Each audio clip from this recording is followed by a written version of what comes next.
Hi, my name is Jamie Holland. My idea is to create a horror film magazine specialising in witchcraft, paranormal and supernatural. My magazine would explore a niche in the market. It would stand out from its competitors, as only mine would focus on these specific subgenres of horror, whereas other rivals such as Horror Hound, Fangoria, they focus on everything. What makes the cult stand out and unique is the fact that it's the first of its kind and no other magazine focuses on these subgenres of horror. As well as this, it also looks at fashion within the horror genre, so even if you're not a fan of horror yourself, you may still be interested in the fashion within. It's also quite cheap for what's in it. It's $4.99 per issue, and there's around 70 to 100 pages per issue. What will visually make my magazine stand out is the design. Most of the magazines, they usually use bright colours, as they think that will make it stand out. Whereas if every other magazine is using bright colours, it's all just quite repetitive and similar. So a cult will use quite dark, gothic colours, such as dark red, dark purple, black, and then the majority of the text will be in white, which will contrast to the dark colours and make it stand out. The masthead, the cult, would also stand out.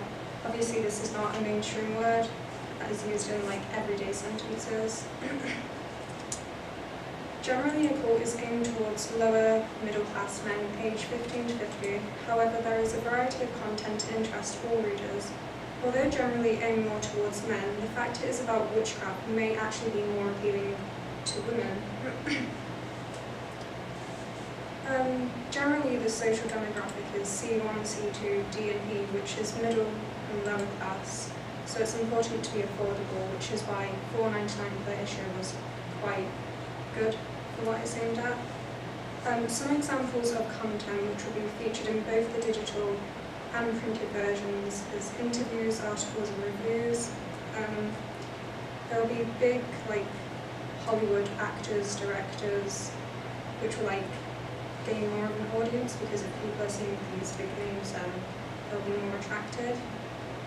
There'll be more tabloidy, factual articles, 22 things you didn't know about, such and such.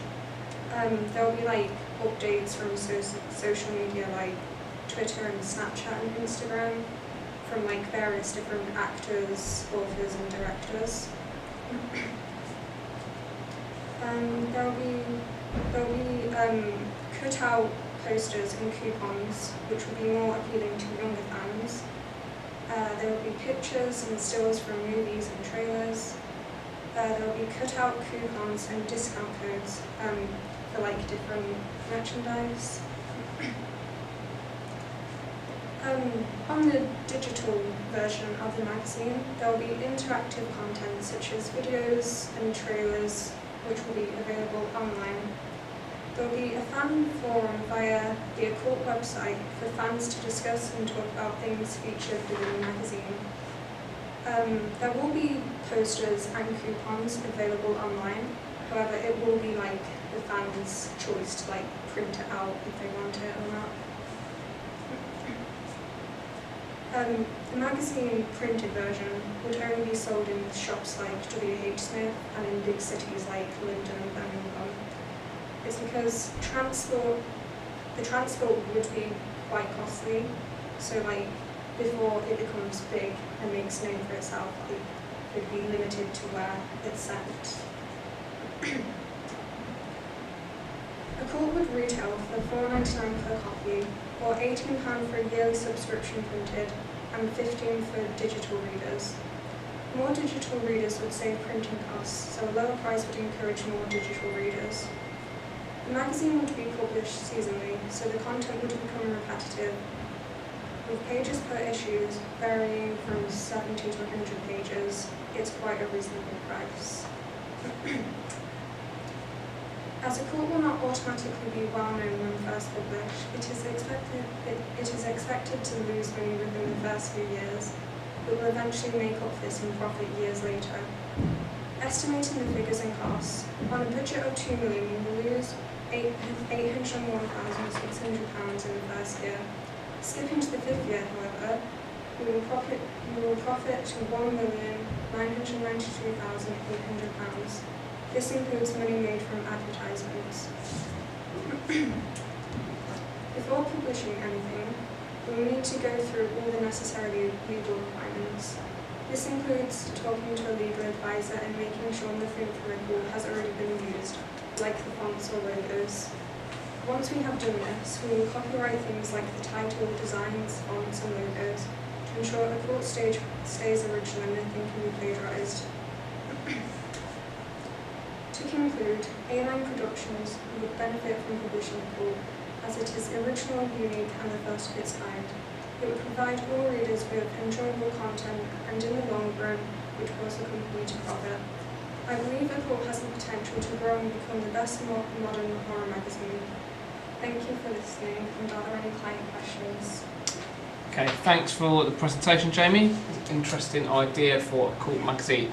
Can we just start by asking, do you have any ideas for potential advertisers within the magazine? So what brands could we attract to pay for advertisements within a cult magazine? Well, mainly there will be like big Hollywood movies and stuff, but there could be like smaller movies with like that aren't like featuring big Hollywood directors or actors that need more advertising. Okay, what about away from like the movie world? If you've got a demographic of mainly working class people and men, is there any other products that you think would appeal to them from within the magazine that maybe weren't even horror related? So. Well, like you said, there is a lot of fashion featured, so maybe not necessarily men, but specifically women based on stereotypes. They may be interested more in the fashion side of things. Yep, so some fashion brands, okay. Sticking with advertising, what about ideas for where you think you can advertise this magazine? So how do you think you can build kind of brand recognition for a cult? Well, definitely on like social media, television. The one thing I didn't think about was radio. Like obviously there aren't a lot of radio stations that would be relevant to advertise a cult on.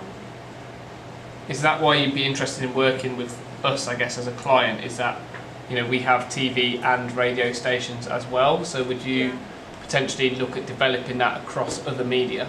Yeah. Okay. We just go back to the price point just for a second. So you're talking about releasing this seasonally, but at a price of $4.99, but then targeting lower class people.